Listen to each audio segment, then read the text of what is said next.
It's Wyatt here with Howard Escrow Real Estate here in London, Pennsylvania. For those of you who don't know me, I am a real estate agent serving all of Pennsylvania, focusing half of my business on farms and agricultural properties, and the other half is residential homes. Here we're going to go over upfront costs in a real estate transaction. For those of you who haven't ever bought or sold a home, we're just going to go over a couple things to keep in mind of what you're going to be paying upfront and what you may or may not be able to get back.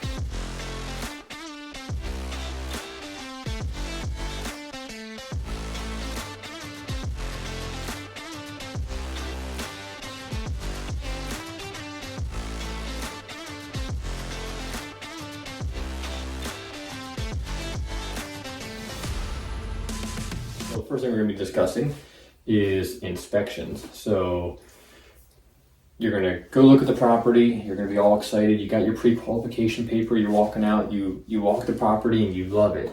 Your real estate agent, who is the best real estate agent in the area, decides to write you the best offer they can, and you end up getting that property under contract. So now we move to the under contract stage. Once we're under contract, when you were writing the contract, you elected if you wanted inspections or you didn't want inspections. So you elected them or you waived them.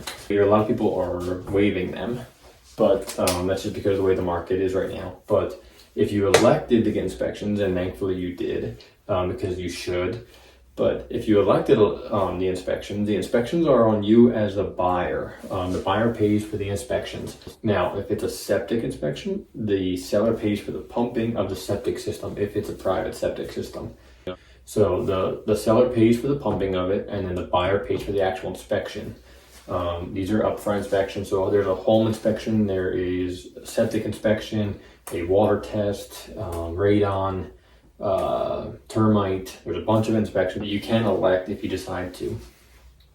So these are all upfront fees. These inspections are all upfront. You're paying them out of pocket within probably a week when the property is under contract. You'll have the inspector go out. You can go for those inspections, but you'll get a report telling you some of the issues the property has.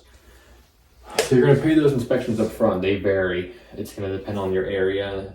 You can contact the local inspector and get prices ahead of time. So that's one thing you're paying up front. And then as you move through the process, within a week, you're also going to officially apply for the loan. And they're going to order an appraisal. The appraiser will go out to the property and give you the value of the property. So they examine it. It's kind of like an inspection, but not exactly. So they look for different things, but they're looking more for value in the property. The appraiser is for the bank. They're the ones who tell you if the home is worth what you're giving for the property. So say you offered $600,000 for a home. The bank wants to make sure that that house is worth $600,000 or more. If it's worth more, then they're safe. If it's less, then we got an issue.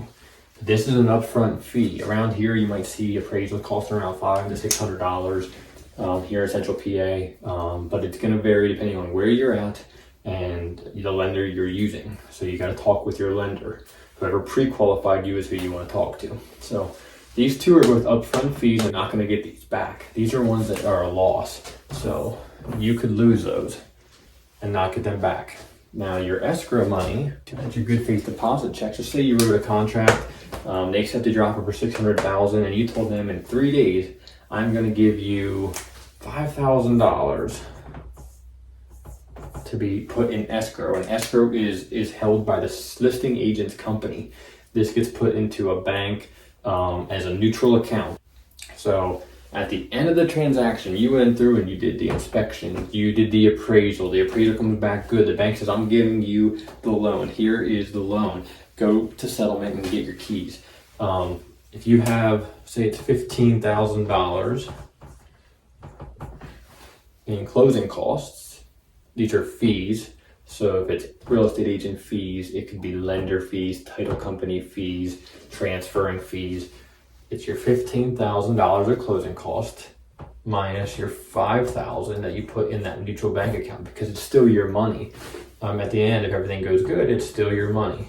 If you were to back out for no reason, that money is at jeopardy. But if there's things in the contract you can write, and your agent should know those things to go over with you.